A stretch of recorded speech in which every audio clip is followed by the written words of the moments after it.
صدیق صاحب نے سب بیٹوں میں برابر جائیداد بانٹ دی۔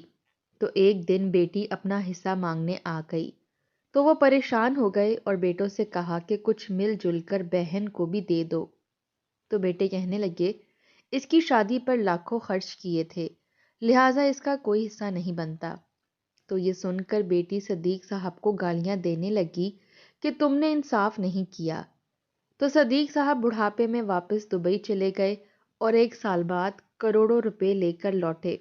تو سب بیٹے اور بیٹی بھاگی آئیں تو انہوں نے محلہ اکٹھا کیا تو سب کے رنگ اڑ گئے، کیونکہ یہ میں کیا سن رہی ہوں ابا، آپ نے جائیداد اپنے تینوں بیٹوں کے نام کر دی ہے، اپنے بڑھاپے کے لیے بھی کچھ بچا کر نہیں رکھا۔ آپ ایسا کیسے کر سکتے ہیں؟ آپ کو اپنا بھی کچھ خیال ہے یا نہیں؟ ثروت خصوصی طور پر آج باپ سے ملنے آئی تھی اور آتے ہی ان سے سوال نامہ شروع کر دیا تھا۔ اس کی بات سن کر صدیق صاحب مسکرا اٹھے اور بولے، میں بوڑھا ہو گیا ہوں، زندگی کا کوئی بھروسہ نہیں رہا، میں نہیں چاہتا کہ مرنے کے بعد میرے بیٹے آپس میں لڑتے رہیں، ایک دوسرے کو منہ کو آئیں، اس لیے اپنی زندگی میں یہ تمام جائیداد ان کے نام کر دی تاکہ چین سے مر سکوں۔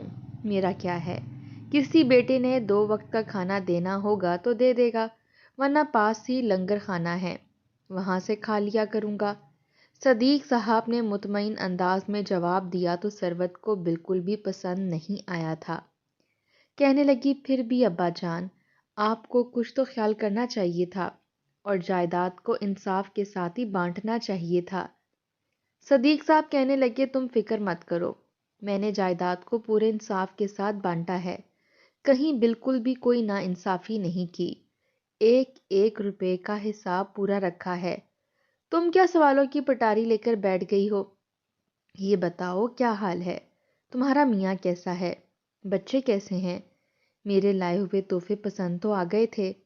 صدیق صاحب کے یوں ٹوک دینے پر اور بات ادھوری چھوڑ کر نئی بات چھیڑ لینے پر ثروت اچھی خاصی بدمزہ ہو گئی تھی، مگر باپ سے کچھ کہہ نہیں سکی، اسی لیے اب ان کے سوالوں کے جواب دینے لگی تھی، مگر اس کا دل سخت برا ہو چکا تھا اور وہ جلد از جلد یہاں سے چلی جانا چاہتی تھی۔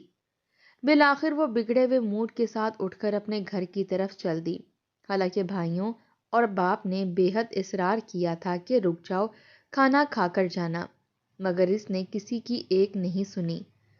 وہ سب بھی سمجھ چکے تھے کہ ثروت کا موڈ خراب ہے، مگر یہ نہیں جانتے تھے کہ کس بات پر خراب ہے۔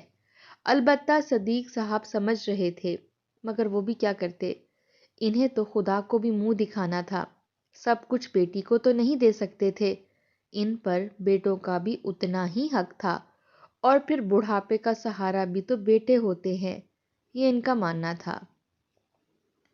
کچھ دن خیر و عافیت سے گزر گئے، ثروت نے ابھی تک چکر نہیں لگایا تھا، حالانکہ پہلے ہر دوسرے دن آ جاتی تھی۔ ایک دن اچانک ثروت اپنے شوہر کے ساتھ آ گئی اور صدیق صاحب سے کہنے لگی کہ آپ نے بھائیوں میں جائیداد بانٹ دی، لیکن میرا حصہ نہیں دیا، میرا حصہ بھی میرے نام کر دیں، مجھے پیسوں کی شدید ضرورت ہے۔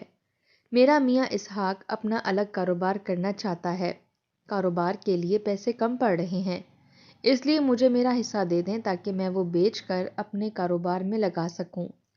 صدیق صاحب بہت پریشان ہوئے، مگر ثروت سے کچھ نہیں کہا، بہانے سے اپنے بیٹوں کو کمرے میں اکٹھا کیا اور کہنے لگے، زیادہ تر تو میں نے تم تینوں بھائیوں میں برابر بانٹ دی ہے، میرے پاس تو کچھ نہیں بچا، ایسا کرو کہ تم لوگ مل بانٹ کر بہن کی مدد کر دو، تھوڑا تھوڑا کر کے سب اکٹھے کرو اور جتنے پیسے وہ مانگ رہی ہے اسے دے دو۔ صدیق صاحب کی بات سنتے ہی بیٹے بگڑ گئے اور کہنے لگے کہ ہم کیوں دیں اسے پیسے، اس کی شادی پر لاکھوں روپے خرچ کیے تھے، یاد ہے کیسی کیسی فرمائشیں کی تھی اس نے، جہیز میں لاکھوں کا فرنیچر لیا تھا، الیکٹرانکس کا سامان الگ تھا، برتن الگ تھے، اس کی شادی کے لیے اکٹھے کیے گئے سارے پیسے انہی چیزوں میں ختم ہو گئے تھے۔ جب اس نے زیورات کی فرمائش کرتی تھی، آپ ہی نے اس کا حصہ بیچ کر اسے لاکھوں کے زیورات دلوائے تھے، یاد ہے کہ کتنا بھاری تھا وہ سیٹ جو اس نے شادی پر پہنا تھا، اور آپ نے کتنی پریشانی کے بعد وہ دلایا تھا، حالانکہ جیب میں اتنی گنجائش بھی نہیں تھی۔ آپ ہی نے تو کہا تھا کہ اس کا حصہ بیچ دو اور اسے زیور دے دو۔ تب تو وہ بھی ہنسی خوشی مان گئی تھی اور اب پھر سے حصہ لینے آ گئی ہے۔ ہم تو اسے اب ایک پھوٹی کوڑی بھی نہیں دیں گے۔ بیٹے غصے کے تیز تھے اور بات پر اڑ گئے تھے۔ ایک طرح سے وہ بھی حق کی بات کہہ رہے تھے۔ اب ثروت کو کون سمجھاتا؟ صدیق صاحب بیٹوں کے پاس سے اٹھائے اور جا کر کہنے لگے، ثروت، جائیداد میں نے تمہارے تینوں بھائیوں میں برابر بانٹ دی ہے۔ اب میرے پاس کچھ بھی نہیں بچا جسے بیچ کر میں تمہاری مدد کروں۔ میں بالکل خالی ہاتھ ہوں اور تمہارے بھائی بھی تمہاری مدد کے لیے نہیں مان رہے، تو بہتر ہے تم اپنا حساب خود ہی ان سے کر لو۔ باپ کی بات سنتے ہی ثروت غصے سے بھر گئی اور کہنے لگی، آپ نے میرے ساتھ ناانصافی کی ہے۔ جو بھائیوں کو حصہ دیا تھا وہ مجھے کیوں نہیں دیا؟ کیا میں آپ کی بیٹی نہیں ہوں؟ اس کی آواز اونچی ہو گئی تھی۔ تب صدیق صاحب نے کہا کہ تمہاری شادی پر ہی اتنا خرچہ ہو گیا تھا، اوپر سے میں نے تمہاری فرمائش پر اتنا مہنگا زیور دلایا تھا۔ تب تمہارا حصہ بیچ کر ہی تمہیں زیور دیا تھا، کیونکہ شادی کے لیے اکٹھے کیے گئے پیسے تمہاری فرمائشوں میں ختم ہو گئے تھے۔ صدیق صاحب کی بات سنتے ہی ثروت نے ہنگامہ ڈال دیا۔ کہنے لگی کہ دنیا کے سارے والدین ہی اپنی بیٹیوں کی شادی کرتے ہیں، ان کی فرمائشیں پوری کرتے ہیں۔ آپ کوئی انوکھے تو نہیں تھے جنہوں نے میری فرمائش پوری کی تھی۔ یہ کیا بات ہوئی کہ شادی پر اگر تھوڑا زیادہ خرچ کر دیا تو بیٹی کا حصہ ہی ہڑپ کر جاؤ، اس کا حق ہی نہ دو؟ صدیق نے ثروت کو سمجھانے کی لاکھ کوشش کی مگر اس نے کسی کی بات نہیں سنی تھی، الٹا صدیق صاحب کو گالیاں دینا شروع کر دی تھیں۔ کہنے لگی، آپ نے میرے ساتھ ناانصافی کی ہے، آپ جہنمی ہیں، آپ کی قبر میں کیڑے پڑیں گے، آپ حرام موت مریں گے۔ جو دنیا میں اولاد کے ساتھ انصاف نہیں کرتے، خدا انہیں جہنم کا ایندھن بنا دیتا ہے۔ دیکھیے گا آپ بھی جہنم کی آگ میں جلیں گے اور کوئی آپ کے لیے دعا کرنے والا نہیں ہوگا۔ یہ بیٹیاں ہی ہوتی ہیں جو ماں باپ کا سہارا ہوتی ہیں۔ آپ نے اپنی بیٹی کے ساتھ ناانصافی کی ہے تو آپ اس کا خمیازہ دنیا اور آخرت دونوں میں بھگتیں گے۔ وہ روتی دھوتی اپنے باپ کو گالیاں دیتی ہوئی چلی گئی۔ بیٹی کی بات کو صدیق صاحب نے دل پر لے لیا تھا مگر چپ رہے۔ بیٹے بھی بہن کو برا بھلا کہنے لگے۔ اوروں کی بہنیں ہوتی ہیں جو اپنی جان تک بھائیوں پر نچھاور کر دینے کو تیار رہتی ہیں، اور ایک یہ بہن ہے جو ہمارے ہی منہ کو آ رہی ہے، سب کچھ لے کر بھی اس کا پیٹ نہیں بھرا اور مزید مانگ رہی ہے۔ بھائیوں کے دل بری طرح خراب ہو چکے تھے۔ وہ ثروت کو برا بھلا کہنے میں مصروف تھے جب صدیق صاحب نے انہیں ٹوک دیا اور کہنے لگے، جیسے بھی ہے تمہاری بہن ہے، میں نے تمہارے ساتھ مکمل انصاف کیا ہے، وعدہ کرو کہ میرے مرنے کے بعد بھی اپنی بہن کا پورا خیال رکھو گے۔ صدیق صاحب ایک دم ہی آپ دیدہ ہو گئے تو بیٹوں نے فوراً ہی بہن کی برائی چھوڑ دی اور تڑپ کر صدیق صاحب کے گرد کٹھے ہو گئے۔ کہنے لگے، ایسی باتیں نہ کریں، اللہ آپ کو لمبی عمر دے، ہم اپنی بہن کا بھی خیال رکھیں گے، بس آپ پریشان نہ ہوں۔ صدیق صاحب مسکرا دیے۔ انہیں اپنی اولاد پر پورا یقین تھا مگر یہ یقین جلد ہی غلط ثابت ہونے والا تھا۔ کچھ دن تو بیٹوں نے صدیق صاحب کا خوب خیال رکھا کیونکہ انہوں نے بہن کو جائیداد میں حصہ نہیں دیا تھا اور بیٹوں کو اچھی خاصی جائیداد مل چکی تھی۔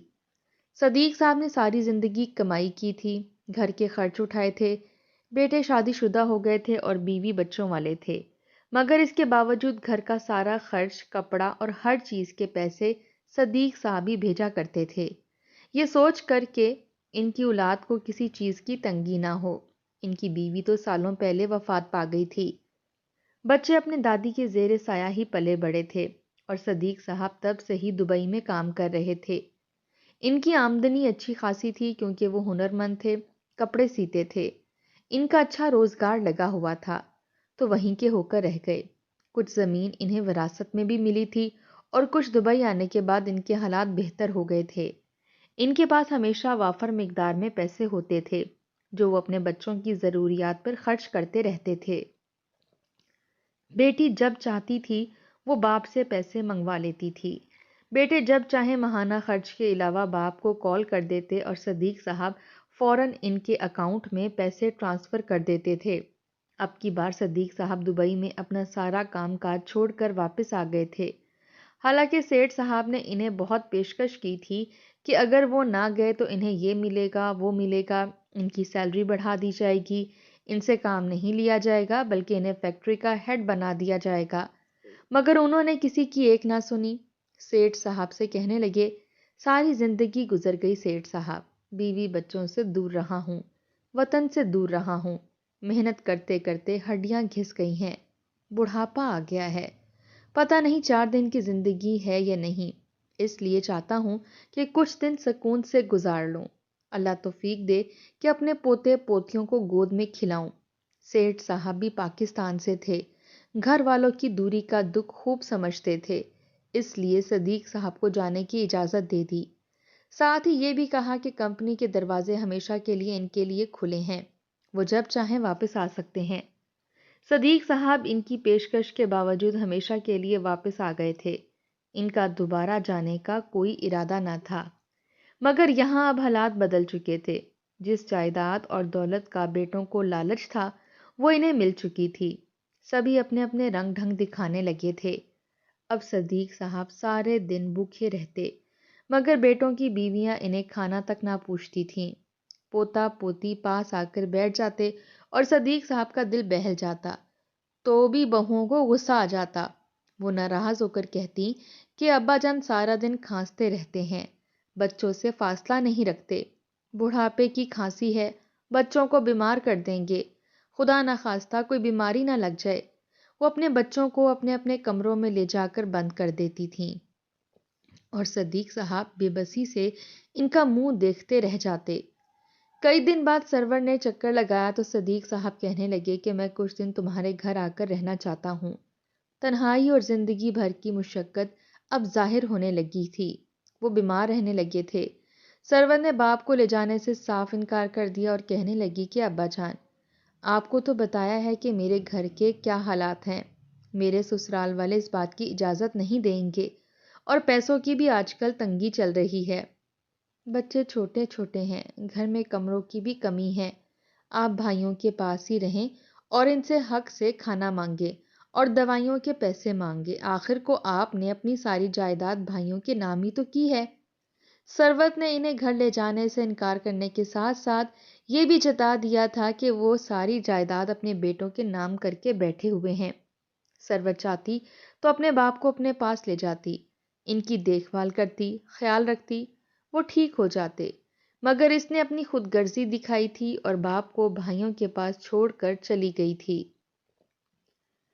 صدیق صاحب نے ایک دو بار بیٹوں سے بھی شکایت کرنے کی کوشش کی، مگر بیٹوں نے الٹا انہیں ہی جھاڑ دیا، کہنے لگے ابا جان، آپ کی شکایتیں سنیں یا بیویوں کے موڈ دیکھیں، آپ کی بڑھاپے کی زندگی ہے، آرام سکون سے گزاریں اور ہمارے گھروں میں دراڑ نہ ڈالیں، زندگی ہمیں بیویوں کے ساتھ ہی گزارنی ہے، آپ تو آج ہیں کل نہیں ہوں گے۔ بیٹوں کی ان باتوں نے صدیق صاحب کا دل بری طرح دکھایا تھا، مگر انہوں نے کسی سے کچھ نہیں کہا۔ جب حالات حد سے زیادہ خراب ہونے لگے تو صدیق صاحب نے واپس جانے کا فیصلہ کر لیا۔ بغیر کسی کو بتائے انہوں نے سیٹھ صاحب سے رابطہ کر لیا اور دبئی کا ٹکٹ کنفرم ہوتے ہی بیٹوں کو دبئی واپس جانے کی اطلاع دی۔ بیٹوں نے ایک بار بھی محبت سے نہیں کہا کہ ابا جان آپ نہ جائیں، بڑھاپے میں کہاں خوار ہوتے پھریں گے، سبھی خوشی سے باپ کو جانے کی اجازت دے چکے تھے۔ سروت کو پتہ چلا تو وہ بھی کہنے لگی کہ ابا جان، آپ نے صحیح فیصلہ کیا ہے، یہاں آپ کی دیکھ بھال کرنے والا کون ہے، دبئی میں ہوں گے تو کم از کم اپنا کمائیں گے اور اپنا کھائیں گے۔ صدیق صاحب بیٹی کی یہ بات سن کر بے حد دکھی ہوئے تھے، یہ وہ بیٹی تھی جس کی ہر فرمائش پوری کی گئی تھی۔ 8 تولے کا تو ہار اس نے شادی پر لیا تھا، باقی زیورات الگ بنے تھے، اسی میں اس کا حصہ ختم ہو گیا تھا۔ اس میں صدیق صاحب کا کیا قصور تھا؟ بیٹی کی خواہش ہی بے حد تھی، جنہیں پورا کرنے میں انہوں نے اس کے حصے کی جائیداد بیچ دی تھی۔ تب تو وہ ہنسی خوشی مان گئی تھی اور اب باپ کو تانے دینے لگی تھی۔ سبھی مطلب کے رشتے تھے۔ صدیق صاحب کو دبئی آئے ہوئے 1 سال ہو چکا تھا۔ بیٹوں نے کبھی جھوٹے منہ فون تک کر کے باپ کی خیریت نہیں پوچھی تھی اور نہ ہی بیٹی نے ایسا کیا تھا۔ 1 سال بعد جب وہ واپس لوٹے تو سب کی آنکھیں پھٹی کی پھٹی رہ گئی تھیں۔ صدیق صاحب ان کے پاس نہیں آئے تھے بلکہ اپنے ایک درینہ دوست کے ہاں ٹھہرے تھے۔ دوستوں سے کہا کہ ان کے لیے کسی بڑے بنگلے کا بندوبست کیا جائے اور ایک گاڑی کا بھی انتظام کیا جائے، اس کے ساتھ ساتھ نوکر چاکر کا بھی انتظام کیا جائے۔ دوست نے حیرانگی سے پوچھا کہ کیا ان کے پاس اتنے پیسے ہیں کہ وہ یہ سب ایک ساتھ لے سکیں؟ تب صدیق صاحب کہنے لگے کہ ہاں، میرے پاس کروڑوں روپے ہیں، میں اپنے لیے زندگی کی ہر آسائش خرید سکتا ہوں اور اب اپنے حساب سے اپنی زندگی گزاروں گا۔ بات ہوتے ہوتے بیٹوں اور بیٹی تک بھی پہنچ چکی تھی۔ جب انہیں خبر ہوئی کہ صدیق صاحب واپس آئے ہیں اور کروڑوں روپے لے کر آئے ہیں تو ان کے منہ میں پانی آ گیا۔ زمین اور جائیداد کی لالچ میں وہ بھاگے چلے آئے۔ باپ سے ملنے کی کوشش کی مگر صدیق صاحب نے ملنے سے انکار کر دیا۔ یہ وہی رشتے تھے جنہوں نے سال بھر تک ان کی خبر نہیں لی تھی اور اب دولت سن کر ایک بار پھر اپنا حق جتانے چلے آئے تھے۔ اب وہ کسی کے جال میں پھنسنے والے نہیں تھے۔ صدیق صاحب کے لیے ایک بڑا بنگلہ خرید لیا گیا تھا اور اس کے ساتھ گاڑی بھی خرید لی گئی تھی۔ گھر میں نوکر چاکر اور ہر طرح کی سہولت مہیا کر دی گئی تھی۔ صدیق صاحب اپنے گھر میں رہنے لگے۔ جب بیٹے اور بیٹی زبردستی ایک دن ان کے گھر چلے آئے تو اندر داخل ہوتے ہی ان پر جیسے قیامت ٹوٹ پڑی۔ صدیق صاحب کے گھر کا منظر دیکھ کر ان کے رنگ اڑ گئے تھے۔ انہیں یقین نہیں آ رہا تھا کہ جو کچھ وہ دیکھ رہے ہیں وہ سچ ہے۔ وہ سیدھے ہی باپ کے پاس چلے گئے اور سوال کرنے لگے، ابا، جو کچھ ملازمین کہہ رہے ہیں اور جو ہم نے آپ کے بارے میں سنا ہے، کیا وہ سچ ہے؟ آپ کہہ دیں کہ یہ سب جھوٹ ہے، آپ نے بڑھاپے میں ایسا کوئی قدم نہیں اٹھایا۔ ثروت ہی سب سے آگے بڑھی اور تیزی سے باپ سے سوال کرنے لگی۔ اس کا انداز بے حقیقت تھا۔ صدیق صاحب نے ناگواری سے اس کی طرف دیکھا اور کہنے لگے کہ میرے اقدامات کی تو بعد میں بات کرنا، پہلے اپنا انداز دیکھو۔ باپ کے ساتھ اس لہجے میں بات کی جاتی ہے جیسے تم کر رہی ہو۔ تبھی ثروت دھیمی پڑ گئی اور کہنے لگی کہ ابا جان، بات ہی ایسی ہے کہ میں اپنے غصے پر قابو نہیں رکھ پائی۔ تب صدیق صاحب کہنے لگے کہ اپنے غصے پر قابو رکھنا سیکھ لو، کیونکہ جو تم نے سنا ہے وہ بالکل سچ ہے۔ یہ سنتے ہی سب کے منہ کھلے کے کھلے رہ گئے۔ صدیق صاحب کو اس کمپنی کا ہیڈ بنا کر ہر ماہ 60 لاکھ روپے دیے جاتے تھے، جس سے ان کے پاس کروڑوں روپے جمع ہو گئے تھے۔ انہیں کچھ نہیں کرنا ہوتا تھا، بس نگرانی کرنی ہوتی تھی یا پھر کپڑوں کے سیمپل اپروو کروانے ہوتے تھے۔ صدیق صاحب کے پاس دولت بے شمار آ گئی تھی۔ تب سیٹھ صاحب نے انہیں مشورہ دیا تھا کہ وہ دوسری شادی کر لیں۔ صدیق صاحب نے دیر نہیں کی تھی اور فوراً دوسری شادی کر لی تھی۔ شریک حیات زندگی میں آ گئی تھی تو ان کے دن بھی سنور گئے تھے۔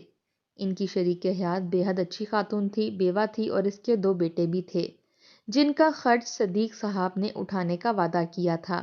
دونوں بیٹوں کے نام بھی تھوڑی تھوڑی جائیداد کروا دی تھی تاکہ ان کا مستقبل بھی محفوظ ہو جائے۔ بیوی صدیق صاحب کا خوب خیال رکھتی تھی، انہیں ہر طرح کی خوشی دیتی تھی۔ دوسری شادی کے بعد صدیق صاحب بوڑھے سے ایک بار پھر جوان ہونے لگے۔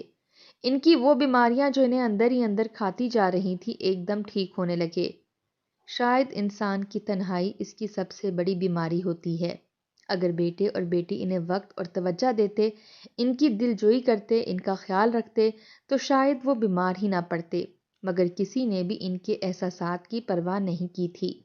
وہ باپ جو ساری زندگی ان کے لیے کماتا رہا تھا، جس کے اوپر لاکھوں احسانات تھے، انہوں نے اس باپ کو ہی نہیں پوچھا تھا اور اب ملامت کرنے کے لیے چلے آئے تھے کہ اس عمر میں یہ قدم کیوں اٹھایا۔ تب صدیق صاحب کہنے لگے کہ نکاح ان کا بنیادی حق ہے، چاہے زندگی کا ایک دن باقی ہو تب بھی وہ نکاح کر سکتے ہیں اور کوئی اعتراض نہیں کر سکتا۔ جب کسی طرف سے سہارا نہ ملے تو انسان کو اپنا سہارا خود تلاش کر لینا چاہیے، اس سے پہلے کہ وہ گھٹ گھٹ کر مر جائے۔ مرتا تو انسان اپنی موت آنے پر ہی ہے، لیکن جب اپنوں کے دیے ہوئے زخم گہرے ہو جائیں تو وہ وقت سے پہلے ہی مر جاتا ہے، اور میں بن موت کے مرنا نہیں چاہتا تھا، اس لیے دوسری شادی کر لی۔ اب میں اپنی زندگی میں بہت خوش ہوں۔ تم لوگوں کے لیے مجھ سے جو ہو سکتا تھا وہ میں نے کر دیا۔ اب مجھ سے مزید کسی قسم کی امید مت رکھو۔ جس طرح پورا 1 سال تم لوگوں سے لا تعلق رہا، اب پوری زندگی کے لیے ایسے ہی لا تعلق ہو جاؤ۔ اس کے بعد وہ کمرے میں گئے اور کچھ کاغذات لا کر ثروت کے حوالے کر دیے اور کہنے لگے کہ تمہارے بھائیوں کی جائیداد سے آدھی جائیداد یہی تمہارا حصہ بنتا تھا، حالانکہ تم لے چکی تھی، مگر پھر بھی میں نے تمہارے نام کچھ جائیداد کر دی ہے۔ اب تم لوگ یہاں سے جا سکتے ہو۔ یہ سن کر ساتھ کھڑی ثروت بے حد پچھتانے لگی۔ بیٹیاں تو باپ کا سہارا ہوتی ہیں، اور اس نے اپنے ہی باپ کے ساتھ ایسا سلوک کیا تھا کہ وہ اس سے منہ موڑ چکے تھے، مگر اب پچھتانے سے کچھ نہیں ہو سکتا تھا کیونکہ وقت گزر چکا تھا۔